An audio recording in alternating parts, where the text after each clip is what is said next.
Patriots, Texans, hashtag I love Drake May. Texans fans and players were talking a hefty amount on the defensive side about what they were going to do to this New England team. And well, it doesn't matter if CJ Stroud gives the ball away 4 times all in the first half. You can't blame the offensive line. Only 3 sacks on CJ Stroud. There were 5 on Drake May.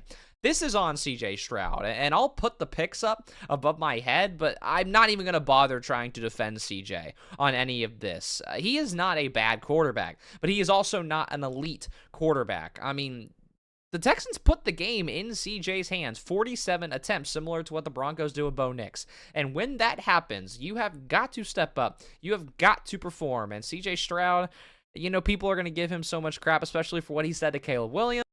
But he was just not ready for this round, and I don't think he was ready for this moment. But also, again, I got to give fair credit to that New England defense. Again, don't blame the offensive line, but C.J. Stroud obviously struggled. But even when the Patriots weren't in disguise coverage, he still managed to throw an interception on a really weird return route that he just simply threw behind his receivers. So I don't know where you start. I don't know if it's the communication between him and his receivers. I don't know if it's just him having a really bad day.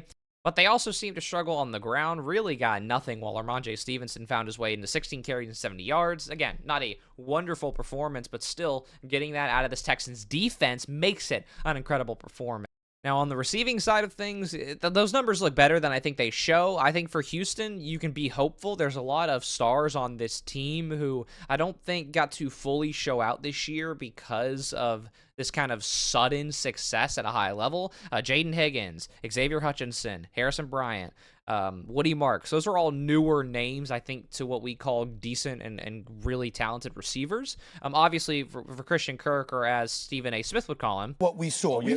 We saw Charlie Kirk catch 8 receptions for 144 yards. Yeah.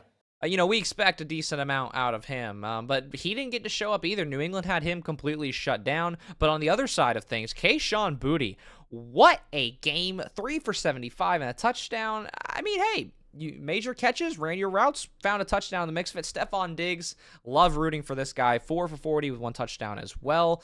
Really emotional after this game, and I can understand why. Stephon's in the very, very late stage of his career, and he's got a team who I really do believe is poised to make it back to the Super Bowl, especially with the Broncos losing Bo Nix.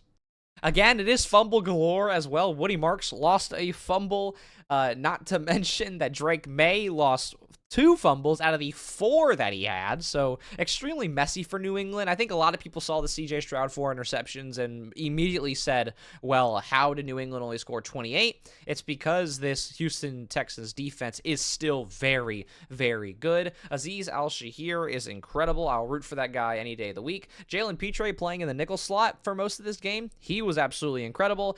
In terms of secondary, and I would even argue linebackers as well, Houston's got it. Absolutely. They've got extreme playmakers on every living position. But again, when your quarterback throws 4 interceptions, I'm really not sure what else you can do. That on the New England defensive side of things, they really did dominate the line of scrimmage. Christian Barmore and Milton Williams both did a pretty incredible job at holding pressure on the line. And again, it made things hard for CJ Stroud, even though I will blame him for the majority of his errors. But in the second half, the Texans tried their best to come back. Again, didn't throw any interceptions, but when you kind of give a head start like that to New England, I really just don't know what you expect. There's also some side conversation about Will Campbell from LSU, the big rookie pickup for New England to protect Drake May.